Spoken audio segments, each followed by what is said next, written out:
Bago nga pala mag New Year nung nakaraan ay bumili muna kami ng Uratex foam. Siyempre bago namin bilhin ay tinesting din muna namin. Relax na relax. Okay na, bili na ito, malambot. Pagkatapos kinagabihan ay naghanda kami ng aming pagsasaluhan para sa paparating na bagong taon. Siguradong susugudin na naman kami ng mga tropa ko kaya dinamihan na namin yung handa. Day ngayong araw mga koy, samahan nyo ako nang matanggal ang inyong stress at mapalitan ang inis. Bago nga mag New Year ay bumili muna kami nitong foam na aming paghihigaan. Siyempre, bago bilhin ay hindi kami pumayag na hindi matetesting to. Sabi nga sa amin ng sales lady ay kasya daw dito ang 10 kaso nga lang lahat daw kayo nakatayo. Ayun, nadala kami sa sales stock niya kaya binili na rin namin.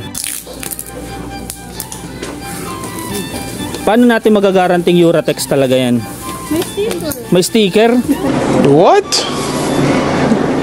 Bro, what are you talking about, man?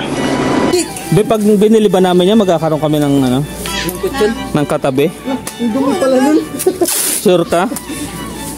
I-claim natin yan. Sana all. Dalawang foam nga pala yung binili namin dyan, yung isa ay dun sa tropa ko. Magaling kasing mag-sales stock si ate kaya napabili kami ng dalawa. Pagkatapos nga nun ay bumili ako ng pangre-regalo sa paparating namin na exchange gift. Di ako masyadong marunong pumili kaya ito na lang ang binili ko. Sama ko nga pala si Dugong dito ng napadaan lang channel at gusto niyang bumili ng sombrero. Kaya ayun, tamang sukat lang siya dito sa Gedli. Sinubukan niya rin ngang isukat dito yung sombrero na may kasama ng buhok. Bibili rin daw siya ng unan kasi puro laway na yung mga ginagamit niya. Kako nga ay tamang-tama yan, bagong higaan at bagong unan para sa New Year. Bumili na rin kami ng mga gagamitin namin para sa mga adventure nating vlog.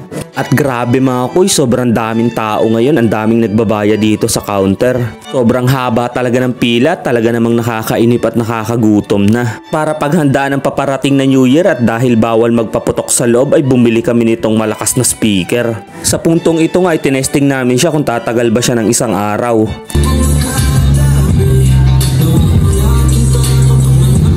Dahil nga medyo magutom na rin ay dumaan muna kami dito sa Jollibee para makikain. At pagkatapos nga nun ay umuwi na kami sa aming bahay.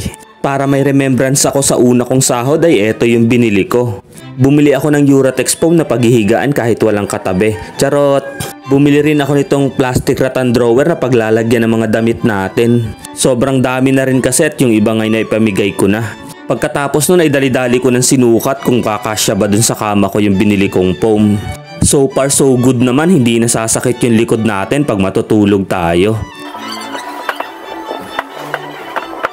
Dahil ilang oras na nga lang ay New Year na, naghanda nga pala kami ng aming kaunting pagsasaluhan.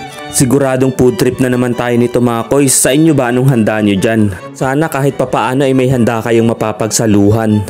Sigurado ako mamaya itong mga handa namin na to ay ubos sa aming mga tropa pag nagdatingan.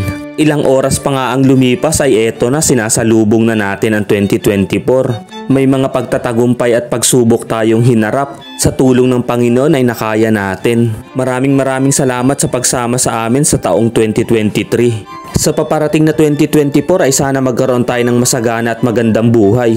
Matupad natin yung ating mga pangarap at minimithi. Magiging worth it din lahat ng pagod at marami pa tayong ipapanalo. Kaya Lord, ikaw na po ulit ang bahala. Singing your body to want you, no, and then go.